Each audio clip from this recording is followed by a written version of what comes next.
Massive game this week with major playoff implication. The 6-7 Tampa Bay Buccaneers take on the 6-7 Green Bay Packers here, who had a shocking loss against the New York Giants on Monday Night Football. And so both these teams are in must-win situations from here on out with 4 weeks left to go in the season. Buccaneers have control of the NFC South right now. They have all the tiebreakers against the Falcons and the New Orleans Saints. Packers are technically still in the playoff hunt. They're currently the seventh seed still at 6-7, but they are also tied with 5 other teams, and there's one game back against the Minnesota Vikings with a game to play against them. I'm pretty sure. Yes, I'll double check that. But Ryan, I want to throw it over to you here first. Both these teams have been hot and cold. They're both a little bit below average in the overall offense. They're both not particularly fantastic when it comes to the certain aspects of the defense as a whole. Buccaneers have one of the worst passing defenses in the league. And then also, the Packers have one of the weaker run defense in the league, just going by yards allowed per game in both those.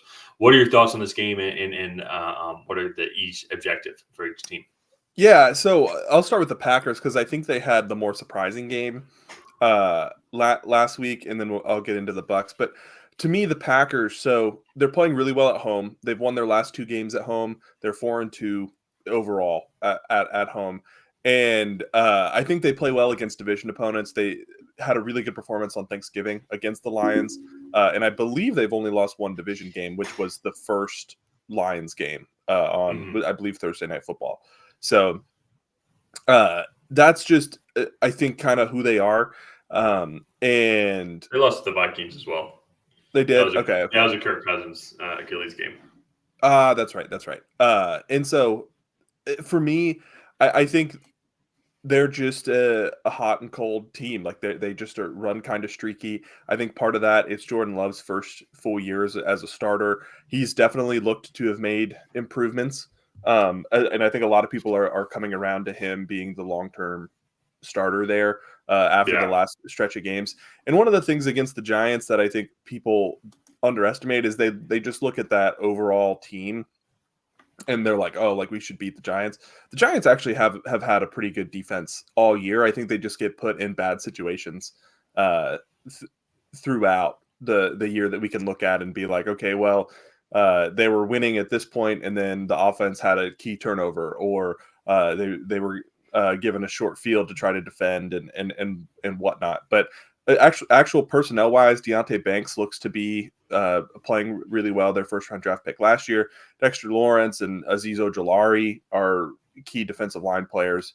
And I think they even went out and got Isaiah Simmons, and this like linebacking core looks really good as well. Xavier McKinney's having a good season. So like they have really good defensive players. And then on the offensive side of the ball, they were missing both of their tackles for a good portion of the season. I think Andrew Thomas is back. I'm not sure about the other tackle at the moment, but I don't think that loss is as bad as some people think, just because I think the Giants are talent-wise a little bit better than people give them credit for. But the Green Bay Packers, you look at the strides that they've made. I think they lost 5 straight in the season. They went 5 out of 6 games. They lost 5 out of 6 games. They're in the middle, and they won 3 straight. And I think you look offensively, 23, 29, 27, even 22 against the Giants. Like those are numbers that you want to see. And I think this defense will come around. You said they've given up a lot of rushing yards lately, and I do think that they'll come around. And so I think this team is just young, and they're getting more experience, and I think they can only get better from here. So I feel with the Packers, they haven't had Aaron Jones for the longest of times. And then Christian Watson went down against the Chiefs with another hamstring injury. And I think Jaden Reed is established. Like he's one of their best guys. He's by far developing into one of their better receivers. He's very dynamic. I think not having Watson on that offense definitely does hinder them, because he is kind of – I feel he's their true number one receiver. He's their do-it-all guy. He's got the speed to take you deep, but he's a good route runner, short, underneath and everything. So not having him and Aaron Jones, who's one of the better running backs in the league, kind of dynamic, Alvin Kamara-esque, I would say, with his pass catching ability out of the backfield, has hindered them a little bit. But that being said, though, I mean, I'm trying to think about where they were at a couple weeks ago, and people want Matt LaFleur's head. Like this, he's on the hot seat. Jordan Love is overrated, and I'm not getting that feeling anymore. It definitely does just seem like it is a quarterback going through his first full year as a starter in a young receiving core team. Yeah, they've figured out some of their offensive line woes a little bit. And they're going to be going up against a Buccaneers team who I think they can take advantage of, especially on the passing side of the ball. Rushing wise, they have a pretty solid defensive front. Vita Vea didn't play in their last game, but they were still able to definitely get the best of an Atlanta offensive line that was essentially a second string offensive line, which kind of stymied the Falcons running game until essentially the fourth quarter, so to say. Yeah. But in the passing game, though, I mean, this isn't saying much, but the Packers have definitely more capabilities to throw the ball, I would say, than the Falcons do. So that's going to be an opportunity where I think the Packers can take advantage of.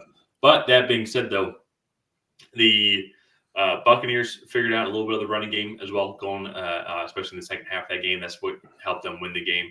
And Baker Mayfield has played solid this year. Not, anywhere near MVP category, but I think he has played well enough to deserve a potential second contract signing with them and continue to keep going with them. Actually, I can't remember if he signed a 1 year or not. He signed a 1 year, like $8 million deal, I believe. That's what I thought he did. Okay, perfect. That to me, I think the Bucs, when they play teams that have good defenses, like I think you look, the Colts and San Francisco are their last two losses. Both those teams, they have a good pass rush, young corners, but they play good assignment football, and they just kind of get beat in that scenario because I think this offense runs through Baker and these wide receivers, and I'll be curious to see what Green Bay can do about that because I definitely think the Falcons in last week's game. They let Tampa Bay establish the pass first, and then that's when the running game really opened up for them. It was not really the other way around, and so it'll be interesting to watch. So let's go ahead. Oh, but I was going to say the one thing with the Buccaneers I saw, and now the Falcons do have one of the better defenses in the league as well. And then one thing though I saw, like there was like a stretch.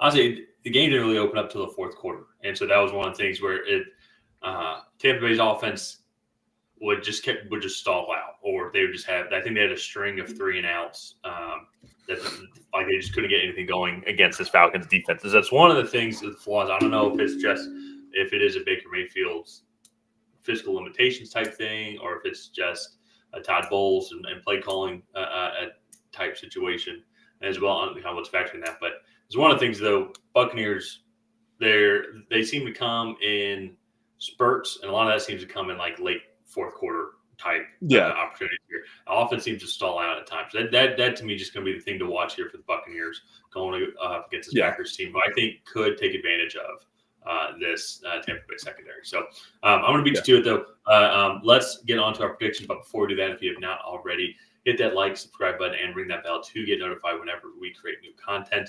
Ryan and I were trying to get to 2,333 subscribers. That's a unique goal because if we hit that, we would have gotten 2,000 unique subscribers this calendar year. So join our community, help us reach our goal. And Ryan, who do you have winning this game and why? So I'm going to go with the Green Bay Packers here. I just think they're the better team. There's a lot of questions, I think, on the Tampa Bay side. I don't think they travel well. They're 3-4 on the road, and it's going to be a cold game. And I don't know. I just think the Packers are going to bounce back after that loss on Monday Night Football to the Giants. I don't know. I'd like the Packers in this matchup. Yeah, I'm also going to go with the Packers here as well. I feel that. I think to your point, Giants defense is a little bit better than people give credit for, and then not having Christian Watson and Aaron Jones still, I think, haven't seen the full capabilities of this offense. I have to see when they come back, if they are able to come back, because hamstring injuries are can be very testy. So, but then on top of that as well, I think I've over these past month or so seen enough from this Packers offense. Really, actually, for going back to Thanksgiving, I think they're going to be able to find ways to exploit this secondary. I like Matt LaFleur and his offensive great abilities going up against then like the Buccaneers' offensive great abilities as well. And so that'll be something to watch overall to see how the Packers try and stop Mike Evans and company. But I'm also going to go with the Packers in this one. Yeah, I just think they're the better team. I think they match up better being able to take advantage of Tampa Bay's secondary, whereas I feel the Bucs might struggle to take advantage of the lack of run defense by the Packers. So let's go ahead and wrap this video up here. If you guys have not already, please go ahead and like and subscribe and help Tyler and I reach that goal of getting 2,333 subscribers. And while you're down there, leave a comment on who you think is going to come out ahead in this matchup. Will it be the Tampa Bay Buccaneers? Will it be the Green Bay Packers? And other than that, we will see you guys next time.